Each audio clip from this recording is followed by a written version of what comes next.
what would be some frustrations that you have observed that people typically have in tech? Well, I'll speak as somebody who offers the service and also as a customer. Okay. As somebody who offers the service, as a system owner, former system owner, everybody is kind of my customer, because if the power that comes through their computer or the experiment that they're running goes down, I have to let them know why. There is an explanation to be given. The frustrations that we experience in tech, it depends on which tech you are in. Some tech company allow for thinking out of the box. Some tech company, as I mentioned before, you have to stick within the box. You have to just do as the elders have done. One of the things that I hear a lot in tech is, this is how it has been done. Now, I'm not talking company like Amazon, like Apple or Google. I'm talking about the big tech companies that actually have manufacturing, and this is how it's been done. And allowing very little innovation to occur, and then getting caught by surprise when somebody else does it, and now you become a follower.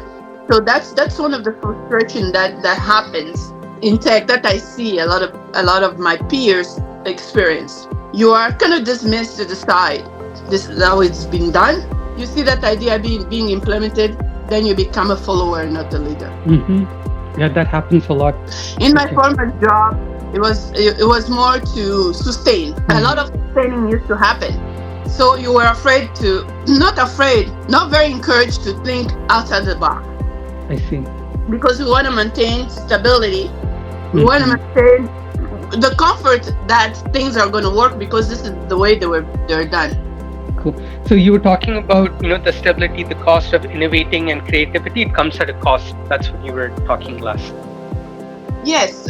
So when we start thinking out of the box, we are rapidly reminded that if there is any impact, then the question will be, why didn't you follow procedures? Sometimes we are so bound by the procedures that were written before us that we might not be looking into, what if I did this differently?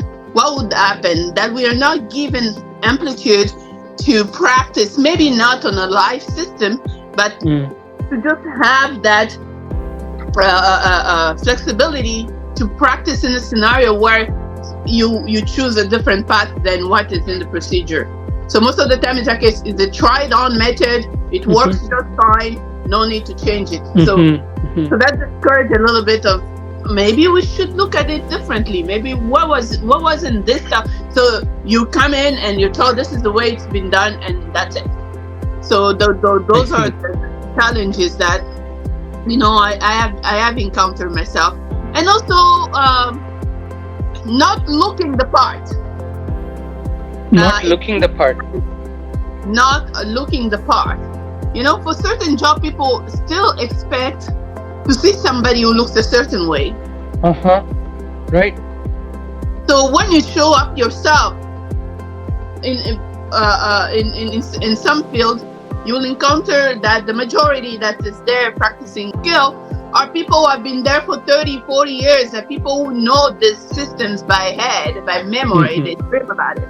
And then you show up as a new engineer with fresh idea, with your thinking out of the box, and so you have to prove your competence, try to prove yourself more than other people. And second of all, what does this person know? Just fresh out of college, we have been doing this a little bit more. And there's just a lot of barriers that you might encounter. It's not just gender-wise, race-wise. There's just a lot of things, where, which company you came from. And those are the things that, for women of color, women in general, we do experience as frustration in tech. Yeah, and I think that's something I would never totally understand, because I myself don't go through it. I hear from you. The closest I can do is empathize. Right? It's something that I would never experience. I will never experience childbirth. I can only imagine how painful it is. You know it, and I have to The least I can do is hear. That's a very important thing, not looking the part. What has been some of your learnings? If you were to advise other people who are coming in, what would you advise them how to approach it, how to lead themselves? What's your advice to them? My humble advice is always that get a mentor. Get somebody that has done it. Somebody who has demonstrated that they are interested in developing other people. Get a mentor is very important.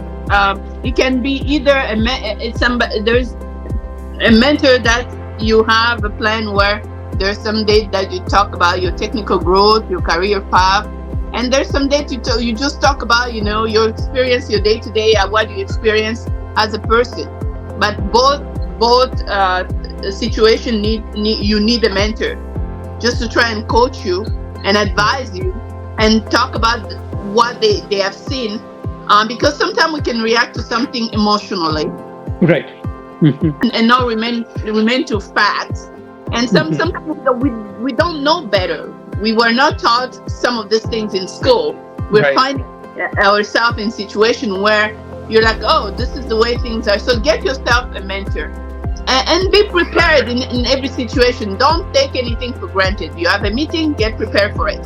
You have a presentation, get prepared. Present to somebody, get feedback. Those are two very powerful things. One is getting a mentor who wants to help others and being prepared. And don't take it lightly. A lot of people go by perception. Perception is very important. I mean, seems to be very important for people. The way you are perceived is important. Try to learn the lingo that's being used in that place, in order for it to make it easier for people to kind of accept you. So because to influence others, you have to be accepted. You have to be seen as somebody who's bringing something to the table. And unfortunately, this requires that the perception they have of you, it's not just of this rookie person, but this rookie person who actually knows what they're doing.